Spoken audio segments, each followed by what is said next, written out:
This is Autoline This Week, the show that gets you inside the global automotive industry. Underwriting for the production of Autoline This Week has been provided by RSM.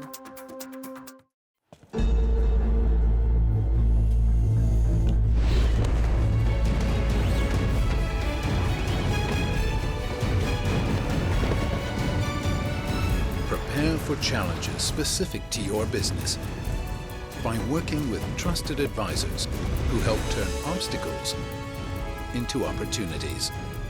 Experience the power of being understood. RSM, Audit, Tax, and Consulting for the Middle Market. And now, here's your host, John McElroy. I want to thank you all for joining us on Autoline This Week. Today's discussion is all about the military and the auto industry. You know, way back in World War II, Detroit was known as the arsenal of democracy. Franklin Roosevelt largely credited the role of Detroit in helping to win the war. Today, not so much interconnection between the military and the automotive industry, with maybe one exception that we'll get into. But right now, the Army especially wants to reconnect with the automotive industry. Why? We're going to get into that right now. Because joining us for today's discussion include Brigadier General Ross Coffman with the U.S. Army, Mark Dickens, the Chief Engineer at GM Defense, and Tammy Carnrike. She's the civilian aide to the Secretary of the Army for Michigan. And I want to thank you all for joining us today for this discussion. Happy to be here. General, why don't I start with you? Why is the U.S. Army so much more interested in reconnecting with the automotive industry? I don't know that it's a new desire from the Army. I think we've always wanted to include the automotive industry and really anyone that has the manufacturing capability that can produce at scale. And here in Detroit, I mean, you know better than most that we do things at scale here in Detroit, particularly in the automotive industry. And as I've come up and moved to Michigan and started the Next Generation Combat Vehicle cross-functional team, what dawned on me was just don't have the automotive industry to the degree we'd like.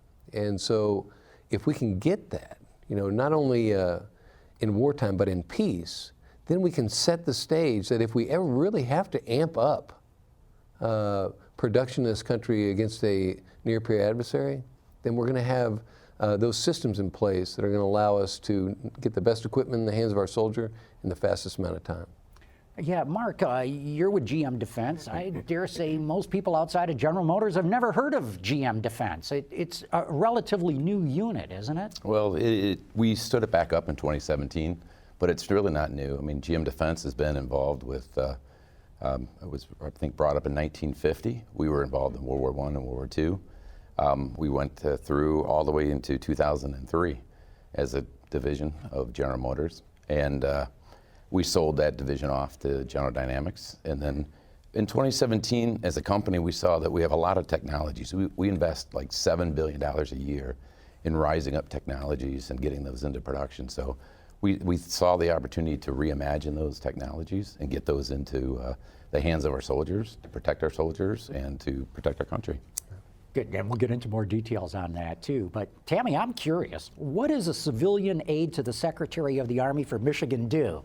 Well, actually, anything that I can do to support, one, the objectives of the Secretary of the Army, whose objectives are very clear about what we do to make sure we have a strong Army, that we are helping to give communications back to the Army about what's happening in the states around the nation, where there's issues that need to be addressed, and when there's opportunities. There are 120 civilian aides to Secretary of the Army in the United States, and I am one of 18 females in that corps.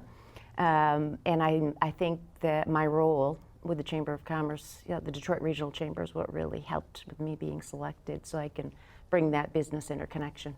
Yeah. General, what kind of things are you looking for from the automotive industry? So part of my portfolio, we work with robotics, which, you know, the autonomy space is huge. We've got a lot of money from the auto industry going into that. It's a different problem set, right? So you have on-road autonomy has got very strict rules. We've got lines, all stop signs look the same, stoplights, et cetera. On the modern day battlefield, it's a little different. The terrain that you'll face is put there by the enemy to stop you. And so how do you get around that? How do you map that in real time so that we can position forces into a relative place of advantage to defeat our adversary? So there's a lot in there. There's several in the automotive industry working towards either hybrid or pure electric. And we're very interested in that so that we can reduce the logistics footprint on the battlefield. So if we don't have to refuel as often, that's less trucks on the road, we can stay in the fight longer. So there's several areas that I think we overlap, but those are two. Yeah. Mark, what are you guys working on at GM Defense? Well, we've had a really great opportunity as we kind of balance between, I personally have a foot in both the commercial aspect as well as the defense aspect. And there's been a recent opportunity here to apply all of this to an infantry squad vehicle, which is a cool opportunity to take a ZR2 Colorado that we took and we developed it off-road, rock climbing, overlanding, and then we took it and we applied a bunch of racing components to it. We raced it in the desert, we commercialized those products, and now we took the body off that race truck and we put a 9-passenger military body on it. So we've been down selected as a prototype vendor for that, and we're competing with that into the contracts that we have going forward. But I tell you what we're seeing is that commercial aspect, that we can take commercial off-the-shelf parts. That vehicle, 70% commercial off-the-shelf parts. So we're able to take things like that and apply them into the military space. I imagine, General, one of the things you're looking for is the scale that an automaker like GM can bring, that if it can reuse a lot of things that it's got in production already, that's going to drive down costs. Oh, yeah, the supply chain is greatly reduced. Their scale allows us to pay less for parts, right, because it costs them less. We all understand that companies need to make a profit, and no one's arguing that. But if you're dealing with a corporation that does things globally and is buying, millions of parts a year, well, then that's better for your taxpayer dollars in the end. Yeah, Tammy, General Motors is into it, but as you know, there's a huge automotive presence in the Detroit area. What's going on elsewhere? Yeah, I think that, GM is such a great example of a company who has been there. I mean, my first exposure was GM working with Tardec, so I knew a lot about that out in Warren. I think there's a lack of awareness, quite frankly, and that's what we're finding when we're talking to a lot of the suppliers, that there is so much of an opportunity for automotive and defense to intersect, especially when you start talking about autonomous vehicles, next generation mobility. Technologies, innovations are being developed in both industries. It should be being shared. And that's where actually we at the Chamber, along with several other organizations, are going to start talking about this much louder, bringing in suppliers and other companies to start advocating, more awareness, and then advocating for how do we do this? We could be a leader in the nation. Yeah. Mark, I'm curious how GM resuscitated GM Defense. When I look at the board of directors, you've got of General Motors, there are a number of board members with a lot of military industrial complex kind of background to them. Is that where the discussion came out of to bring this back? I think it's really, Tammy hit on a good one there. Tardec, which is now GVSC, and the Futures Command. Because a lot of the audience probably doesn't know what Tardec is. It's really actually, General Coffman probably do a better job of explaining that. So the Ground Vehicle Systems Center now, formerly known as Tardec, is really the science and technology arm for all things vehicular in the Army. Okay, so when you talk about a new engine, a new transmission, how blast affects soldiers, integrating systems onto a vehicle, that's their responsibility. It's led by just an amazing director by the name of Jeff Langout. And they do a wonderful job of taking a requirement and then applying monies and effort to let that come to fruition, and then it eventually makes it on the battlefield. Mm-hmm. And so one of the things that General Coffman's team is really pushing forward is how do we get our requirements? How do we adjust and shape what's coming in requests from the Army?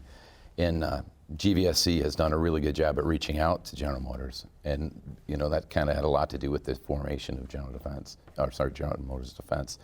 And I think it started a lot with fuel cell. We had a fuel cell vehicle. Right. We had a chance to do silent drive, silent watch. And it's blossomed from there. We've been having a lot of discussions around battery electric. I mean, we got the largest battery lab in North America. So how do we leverage those learnings, and how can we help shape the future of what the requirements are for the Army? You know, I was going to just say, you know, seeing what I saw back years ago at TARDEC and now what I see happening with the Ground Vehicle Systems Center, it's dramatically different. In what way? The advance of technology and innovation and the needs of our military and what can be done with the automotive industry.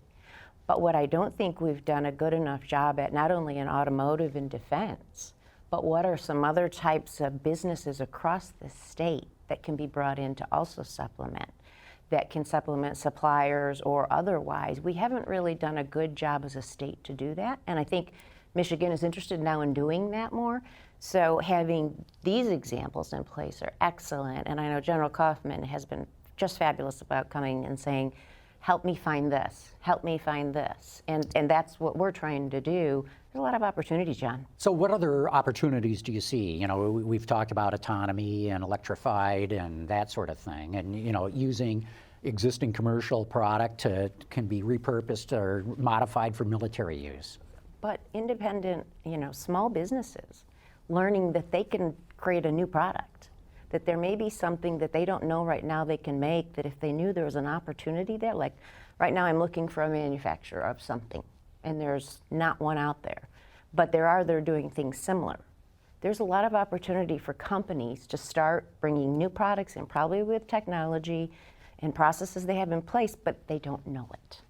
How do they learn? Right. So, well, first, we need to get the word out, and that's why we're here today. You know, we've spoken publicly on and on, but really, if you're a small business, if you're a medium-sized business, or even a very large business, the government's, you know, spends your taxpayer money that could potentially be product or profit for you. And I understand, you know, when you talk GM, I mean, the scale of defense, it pales in comparison to the rest of their bottom line. But as I said the other day, you know, it's still profit. And if you're not getting your profit supporting soldiers, then I think you may be misguided a little bit. Mm-hmm. But really, they can ask the chamber, they can go online, they can go on sam.gov, right, and then that lays out everything that the government wants to give you money to receive. sam.gov? Correct. Okay. And just to piggyback on the earlier question, you know, what other types of things we need help with? Prognostics, diagnostics. You know, the vehicles we have today in the Army were built, you know, several years ago. The diagnostics and prognostics that allows us to understand what's going to break before it does, to understand what parts need to be ordered ahead of need, it's huge. I mean, it saves us a lot of money, a lot of time, and it keeps us in the fight longer. But I mean, look, the United States Army is it's like a city. I mean, we have everything that the city of Detroit has in a little, you know, smaller scale at hundreds of locations around the world. You know, we have government services, we have childcare, we have you know, production facilities, we have maintenance facilities, we need mechanics and welders. So it's all of those things that So it's not just vehicles. There's a lot of opportunity to bid on all kinds of different work. Absolutely. And you know, we talked about the Ground Vehicle Systems Center. We should also talk about TACOM, located out in Warren, the Detroit Arsenal. There is billions and billions of dollars of procurement that happens in that facility for anything that the Army needs. And a lot of that in the support-related areas does go to small business. And so there's a lack of awareness that there's opportunities for companies to get listed there. And there's also another fabulous asset that was developed by the Michigan Defense Center. It's called the Bid Targeting System. I don't know if you've heard of it. No, I have not. But it has every defense company in the state that would be qualified for government contracts. And so not only can it help match qualified businesses with potential DoD contracts, but it also can help them to write their RFP. We've got a lot of assets in place. The Army wants to do business with small business, and I love that they're putting that out there. So we just have some work to do to get this going. Yeah. Yeah, we'll say every conversation that we have, it opens our eyes to, we're sitting on technology, we're sitting on things like you mentioned, connected ecosystems, things like OnStar, where we've had, 20 million users out there using it. How can we apply that to the Army and help them look, predictive maintenance, things of this nature. So, it doesn't really strike you right away when you're really focused in the auto industry to know what these opportunities are. But the more time, the more interactions that we have in the Futures Command and GVSC and what they're doing to reach out to industry is really helpful in doing that. When you can get engineers and business owners in the same room with soldiers, the soldiers can see that technology and say, I can apply that to this on the battlefield. And so what GVSC does particularly well is has soldier innovation workshops where we bring engineers in from different companies and we sit them down and say, all right, what problems do you have on the battlefield? And the engineers say, well, I might be able to fix that. And they, conversely, what technology do you have and how can you apply it? It's really neat. One of the criticisms I've heard is that trying to get a military contract involves a stack of paperwork. Are you doing anything to, and especially on your side, Tammy, how do you get companies where they can, whether it's go through a YouTube video that shows them how to do it or what? Are you doing something to cut through all the paperwork? Absolutely. Well, the paperwork is the paperwork, right? I mean, there are rules and regulations, and we follow those. And but it can be daunting.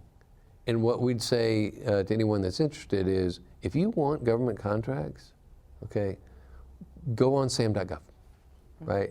There's assets there to help you, and if you don't feel comfortable with that, go to the chamber. And the chamber can get you in touch with whomever is the best asset to get you to start working with the government. Yeah, Mark, it's not easy to become a supplier with General Motors, by the way, either. It's not just the Army where, there's a lot of When in a glass house, don't throw stones. Right? I will say that, this ISV program has been very interesting for us, and it is clear that the government is really addressing the acquisition process. This OTA, Other Transaction Authority, we went, when we were first discussing this, I think it was 18 weeks internally, we designed and built the vehicle. But we were quickly on contract for the prototype, and I would say it was a matter of like 4 or 5 weeks to get the prototype contract. And right now we just turned in our RFP to go forward, and the decision should be by June. So it's not that typical 5-year process that you see. Yeah. So Congress has given us a lot of authorities. So the elected officials have really done their part on acquisition reform, and those authorities are being used by the Army to speed things up, because we recognize that we don't have 10 or 20 years to develop new vehicles. We need to move quickly. And that's definitely key to bring in commercial. But that's one of the other knocks I've heard on dealing with the military is you get all this stuff done quickly, and then it goes through a procurement process, it goes through all this review, and it takes forever to get stuff that's been developed into the hands of the soldiers on the battlefield. Yeah, I think look, when you're talking combat vehicles that are going to go to foreign lands and really house our most precious resource, America's sons and daughters. There's testing that has to take place. There's some logistics that, work that needs to be done to make sure that we can support them in the field.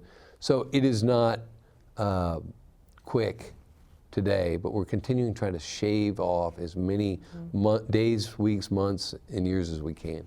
I've experienced that, actually. Being with some other representatives of the Army in meetings, and there are regulations, there's no question, that the Army has to abide by for the reasons that General Coffman just discussed. But I've also sat in those meetings and heard those leaders say, that's not good enough, you got to bring that left. Right. You got to bring it left. Yeah. Mark, what's been your experience? Well, I think some of the things that the Army's done that's really helpful is really reaching out early with this request for information, RFIs, and really trying to align what our capabilities are. I would say different from the automotive world, where we're really designing and we're kind of guessing at what our customer base wants, and we have to spread across like anywhere from carrying groceries to work trucks or what have you. Clear requirements is really key, and designing to requirements and being provided those requirements makes it a lot less expensive for us to go after these products. So, You know, I think there's been a lot of concerted effort put forward there, and are getting us involved, or getting the commercial industry involved with setting those requirements. I think that's key to making it a lot more efficient. Yeah. General, I know I've heard you speak before on the fact that the whole U.S. military needs to modernize. Would you explain a little bit, and especially from your vantage point, why that's going on? Because the perception, of course, is that the U.S. military is this behemoth that gets hundreds of billions of dollars every year, and a lot of people even want to cut that kind of expenditure, which I completely understand. Why does the U.S. military need to modernize? Well, I don't understand why we want to cut the military budget, but where you stand is where you sit, I guess. Bottom line is, and I'll speak for the Army. The 113, for example, it was developed in the 1960s, and we have soldiers. And what's that? What's the 113? It's a personnel carrier, okay, and it's been in every movie that you've watched on TV, probably, that's post World War II. It's still in the fleet today, and by 22, we're going to replace that, but it needs to be modernized. It's not drive-by-wire. The protection won't withstand a bomb. Look, when we were at war in Iraq and Afghanistan, and still are today, a lot of our effort has gone towards that effort to defeat that enemy. While we did that, our adversaries, namely Russia and China, have gone to school on how we fought Desert Storm. Have gone to school how we invaded Iraq in 2003. They've learned from us, and they've been modernizing their militaries. So we need to continue our modernization priority. But bottom line is, it's still the best military in the world, right? But we just got to maintain pace, because we can't modernize to parity. We've got to modernize to overmatch, and I think that's paramount in our effort. John, you and I talked about this the last time we were together, but when you talk about modernization of the Army, it's probably one of the things that has impressed me the most and got me the most excited when I first became Civilian Aide Secretary of the Army. What individuals, probably a good portion of our population doesn't realize, is the Army is like a major corporation. And major corporations are always looking at ways to improve their processes and streamline, to save resources, to give better quality. That's exactly what the Army's doing right now. The ultimate goal, obviously, is our soldiers and protecting them, having strength and lethality, but they are actually looking at it as a business.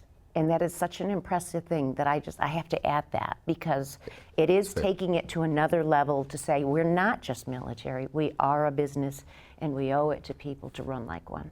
Yeah, Mark, do you see that kind of attitude? Yeah, it's really interesting, because I think it was 2 weeks ago, I was at JLTV Industry Days, and part of the requirements was around the quality control in the manufacturing process, and there was a lot of mentions of automotive processes. And I will tell you, it was very intimidating to see those being applied back to us. We usually do that to our suppliers, but the reality of it is, they're raising the bar and saying, hey, we, like you mentioned, Tammy, it's like running a business, and we're going to only accept the best. So, I mean, as a taxpayer, I was really happy to see that. Yeah. Out at JCOM, you have program executive officers who probably manage budgets larger than a corporation CEO. So, Mark, you've got this vehicle that you're putting up. I'm assuming you got a couple of competitors that you got to be out to be able to get it. What are you looking at beyond that? Well, that's the nice thing, is that it's the platform, right? I mean, if you think about where we can take it, it's just like our automotive products. We have hybrid drives, electric drives, adding fuel cells. The other part of it, one of the things that we have that we're really proud of is we have like electric power steering, and ABS. So now all those technologies that you get to enjoy if you're driving a CT6, with Super Cruise and all that, all those technologies we have the chance to apply to it. So the platform's there. I think the ability and the enablers are there to take it and continue to grow it over the years. Mm-hmm. We don't want our soldiers going into battle and anything less than they drive when they're off duty. Right, so I mean, of all the things that you have on your vehicle, from a backup camera to, the autonomy packages that we're putting on them now, we're trying to get those in the hands of our soldiers so they can fight and not have to worry about those things on the battlefield. It's interesting. You keep bringing up electrification, fuel cells, batteries. there's some question as to how fast that will be adopted among civilians. Sounds like the Army might be a way of bringing this technology forward faster. Yeah, I don't know what the automotive industry would say. I think that they're pushing hard on it and hoping that moves faster in the civilian world. But what I'd tell you is, if we can get a hybrid engine that can propel us across the battlefield and reduce our logistic footprint, the Army's all in. Tammy, you've talked about getting more suppliers, more of the auto industry based in Southeast Michigan. Are there specific areas that you're trying to push them into, or just saying, hey, come on and take a look and see what you can do? I think step one is awareness. And what it is to bring the automotive suppliers as well as defense suppliers together, so they both can hear from each other about where opportunities. We need to heighten the awareness first for both sides. In fact, I think we can even include aerospace. So you could be looking at all three industries. It's going to start with awareness, but then it's going to have to also then go from there to say, how do we do a better job to help them now cross over and intersect in their industries and learn about what the opportunities are for them. Yeah, Mark, are you able to connect with some of these military suppliers and learn things from them, or how's that going? Yes, I mean, when we look at what our strategy is going forward, I mean, obviously integrated vehicles is our forte, but we also have power and propulsion, we also have cybersecurity, we also have the mobility aspect. Well, those aren't prime contract, those are partnering with other people, other defense contractors. So yes, we look both directions, and that's, you know, it's a little bit of an eye-opener for a large automotive company to say, hey, how do I partner? Do I actually supply to somebody else? I mean, so it is a different look at it. I think it's really kind of gotten us really spending the last year focusing on strategy and where we can apply all this technology and investment that we've made. Yeah, well, look, we're going to have to wrap this up. I'm going to have you guys back in another year or so to do an assessment. How's it all going? Right. But I want to thank you all. Brigadier General Ross Coffman from the U.S. Army, Mark Dickens, Chief Engineer at GM Defense, Tammy Carnrike, Civilian Aide to the Secretary of the Army for Michigan. Phew, I got that out. Thank you all for participating today. Thank you, Jack. Thank you very It was a much. pleasure. Underwriting for the production of Autoline This Week has been provided by RSM.